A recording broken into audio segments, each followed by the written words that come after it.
नमस्कार दोस्तों। एक गांव में एक बुढ़िया और उसका पोता रहता था। पोते का नाम शंकर था। वह धोबी का काम करता था। उसके पास दो गधे थे। उनकी सहायता से वह कपड़ों को लाने ले जाने का काम करता था। इसलिए शंकर अपने गधों का बहुत ध्यान रखता था। उन्हें समय पर खाना पानी देता था। पर एक दिन जब शंकर उन्हें चारा डाल रहा था तो एक गधे ने उसे दुलत्ती मारी। तो शंकर चौंक गया। फिर उसने सोचा कि यह भी भूखा होगा। वह दूसरे को चारा डालने लगा तो पहले वाले ने जिसके आगे चारा डाल दिया था उसने भी शंकर को जोर से दुलत्ती मारी। अब जो शंकर है जमीन पर जाकर पड़ा। शंकर को बड़ा गुस्सा आया। शंकर ने मोटा लठ दोनों की कमर में दो दो रख दिए। अब जो गधे थे चुपचाप खड़े हो गए। शंकर जो है अपनी झोपड़ी में जाकर लेट गया। एक दिन मौका पाकर दोनों गधे जो है जंगल की तरफ निकल लिए और मन में सोचने लगे कि भगवान ने ना जाने हमें गधा क्यों बनाया, इंसान क्यों नहीं बनाया। इंसान को तो कोई पीटता भी नहीं है। उनका जीवन तो बड़ा ही अच्छा होता है। हम सारा दिन बोझा ढोते रहते हैं। यह बातें करते हुए दोनों जा रहे थे। तब एक गधे ने दूसरे गधे से कहा कि जब हमारा मालिक हमें पीट रहा था तो तुम्हें निकम्मा और मुझे निठल्ला कह रहा था, वो क्यों भला। तब पहले गधे ने कहा कि शायद उसने हमारे ये नाम रखे थे इसलिए पीटते वक्त वह यह निकम्मा और निठल्ला कह रहा था। चलते चलते उन्हें जंगल में एक साधु बाबा मिले। जब दोनों ने साधु को देखा तो वे सोचने लगे कि हे भगवान, अगर हम भी इंसान होते तो हमें कुछ काम भी नहीं करना पड़ता और अपनी मर्जी से जिंदगी जीते, ना किसी की मार खानी पड़ती। ये बात साधु ने सुनी तो साधु ने गधों से कहा कि भगवान जिसे जो भी बनाता है वह सोच समझ कर ही बनाता है। भगवान किसी के साथ भी गलत नहीं करता है। पर गधे का कहना था कि अगर वह हमें इंसान बना देता तो हमारी जिंदगी ही अलग होती। हमें बोझा भी नहीं ढोना पड़ता और कोई भी हमें पीट कर नहीं जाता। इस पर साधु ने कहा कि क्या तुम इंसान बनना चाहते हो। गधों ने तुरंत कहा कि हाँ, क्या आप हमें इंसान बना सकते हैं। साधु ने कहा ठीक है। साधु दोनों को एक मंत्र पढ़ के इंसान बना देता है और उनसे कहता है कि इंसान तो तुम बन गए हो, लेकिन इंसान बनने के बाद अच्छे अच्छे काम करना, गलत काम मत करना। दोनों कहते हैं कि ठीक है। यह कहकर साधु बाबा वहाँ से गायब हो जाते हैं।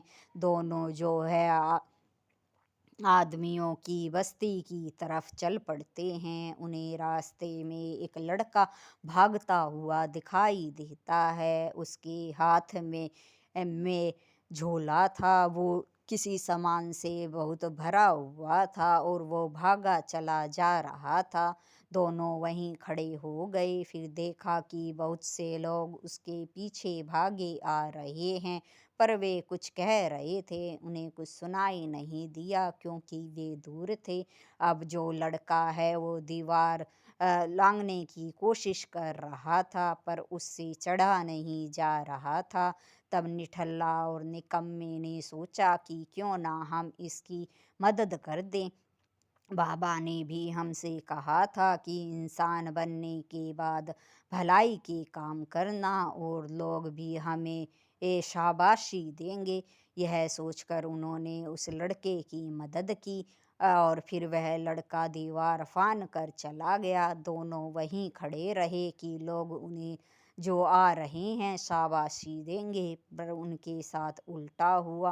वह चोर था जो भाग गया। लोगों ने सोचा कि ये जो दोनों हैं वे भी इस चोर के साथी हैं। लोगों ने उन्हें लात घुस्सों से बड़ी बेरहमी से पीटा।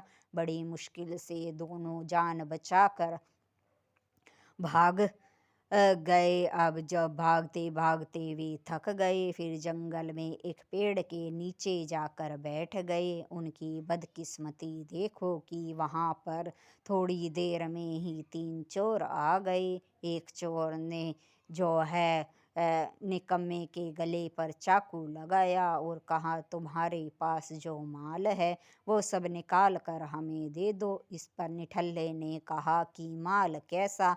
चोरों के सरदार ने कहा, जो भी रुपया पैसा गहने कपड़े तुम्हारे पास है सब हमें दे दो। इस पर निकम्मे और निठल्ले ने कहा कि हमारे पास तो कुछ भी नहीं है, तुम हमारी तलाशी ले सकते हो। फिर उन तीनों चोरों में से एक ने कहा कि सरदार, क्यों ना मैं इसका काम ही तमाम कर दूं। इस पर निकम्मा और निठल्ला सरदार के पैरों में गिर गए और गिड़गिड़ाने लगे कि हमें छोड़ दो, हमारे पास कुछ नहीं है। सरदार को दोनों पर दया आ गई और उनसे कहा कि क्या तुम हमारे साथ काम करोगे? अब दोनों को उस समय अपनी जान बचाने की पड़ी थी। उन्होंने बिना कुछ सोचे समझे हाँ कह दी। अब जो चोर थे वे तीन थे और दो निकम्मा और निठल्ले, अब वे पांच हो गए थे। सरदार जो था चोरों का, उसने योजना बनाई कि जो इस गांव का कुम्हार है उसके यहाँ वह कीमती कीमती बर्तन बनाता है और उसके बर्तनों की कारीगरी इतनी सुंदर है कि बाजार में उसकी बहुत मांग है। वहाँ से हम बर्तन चुरा कर बाजार में बेचकर अच्छे पैसे कमा सकते हैं। यह योजना बनाकर जो पांचों है कुम्हार के घर में घुस गए। रात का समय था। अब पांचों ने बर्तनों के थैले भर लिए, पर जो निकम्मा और निठल्ला था वे सोचने लगे कि हमने बर्तन तो थैलों में भर लिए हैं, पर हमें यह कैसे पता चलेगा कि बर्तन कच्चा है या पका हुआ है। इस पर निकम्मे ने कहा कि ये अब हम गधे तो हैं नहीं जो दुलाथी मार कर ये देख ले कि ये कच्चा है या पक्का। तब निठल्ले ने कहा, तो ठीक है, एक हाथ में तुम बर्तन पकड़ो, मैं मुक्का मार कर देखता हूँ। उसने दबा कर बर्तन पर मुक्का मारा, बर्तन एकदम से टूट गया। बर्तन टूट कर जब नीचे पड़ा तो आवाज से कुम्हार की आंख खुल गई। वह चोर चोर चिल्लाने लगा। पांचों जो है वहां से भाग कर जंगल में पहुंच गए, कुछ भी साथ नहीं लेकर आए। जो झोले बर्तनों के भरे थे वह भी हड़बड़ी में वहीं छोड़ आए। अब जो चोरों का सरदार था उसने निकम्मे और निठल्ले से कहा कि तुमने बर्तन क्यों तोड़ा?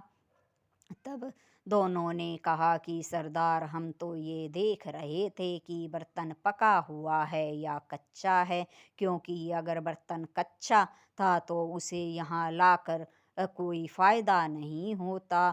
बस इसी को चेक करने के चक्कर में वह बर्तन टूट गया और कुम्हार की आँख खुल गई। इस पर जो सरदार था चोरों का, उसने अपने माथे पर हाथ पीटा और कहने लगा, ये तो निरे गधे हैं, ये किसी काम के नहीं हैं। यह बात सुनकर निकम्मा और निठल्ला सोचने लगे कि इन्हें कैसे पता चला कि पहले हम इंसान नहीं गधे थे। फिर थोड़ी देर के बाद चोरों के सरदार ने अपने एक साथी से कहा कि इन दोनों को साथ ले जाओ और बस्ती से कुछ खाने का ले आओ। अ, उसका साथी दोनों को साथ लेकर एक बुढ़िया के घर में घुस गया। वहां पर कढ़ाई में हलवा रखा था। कढ़ाई अभी गर्म थी और बुढ़िया चारपाई पर लेटी हुई थी। शायद वह किसी का इंतजार करते करते उसकी आंख लग गई। बुढ़िया का जो हाथ था खाट से नीचे लटका हुआ था। निकम्मे और निठल्ले ने सोचा कि शायद बुढ़िया उनसे हलवा मांग रही है। बुढ़िया ने बड़ी मेहनत से हलवा बनाया होगा, अगर हम सारा ले गए तो वह क्या खाएगी। यह सोचकर निकम्मे और निठल्ले ने हलवे का एक पलटा बुढ़िया के हाथ पर रख दिया। हलवा अभी गर्म था। हलवा हथेली पर लगते ही बुढ़िया की आंख खुल गई। वह चोर चोर चिल्लाने लगी है। सुनकर निकम्मा निठल्ला और जो चोरों का साथी वहाँ गए थे वहाँ से भाग लिए कि कभी गांव वाले इकट्ठे ना हो जाए।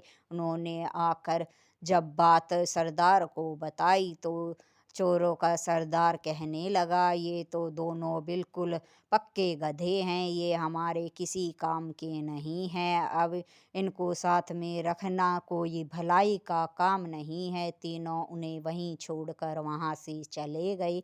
निकम्मा और निठल्ला मन में सोचने लगे कि क्या हम सच में ही गधे हैं। इंसानों की ज़िंदगी कितनी तकलीफ़ों से भरी रहती है।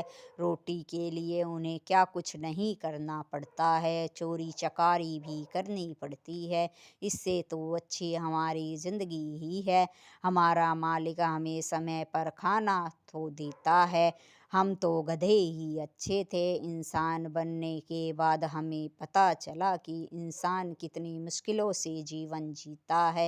वे चलते चलते जंगल की तरफ निकल गए। वहाँ पर उन्हें वही साधु मिला। वे साधु से कहने लगे कि बाबा हमें फिर से गधा बना दीजिए, हमें इंसानों की ज़िंदगी नहीं जीनी है।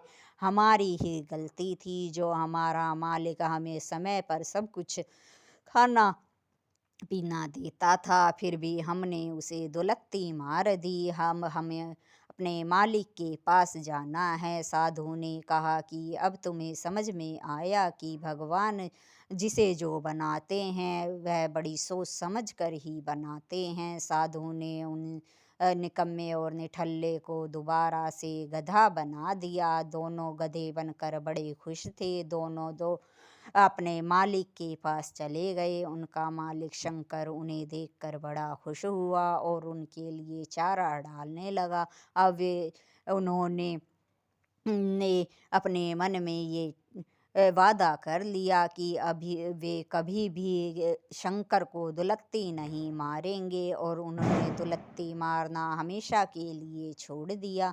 कहानी अच्छी लगी हो तो लाइक शेयर और सब्सक्राइब ज़रूर करें। बेल आइकन को प्रेस करें ताकि नई नई कहानियों की नोटिफिकेशन आपको सबसे पहले मिलती रहे। धन्यवाद।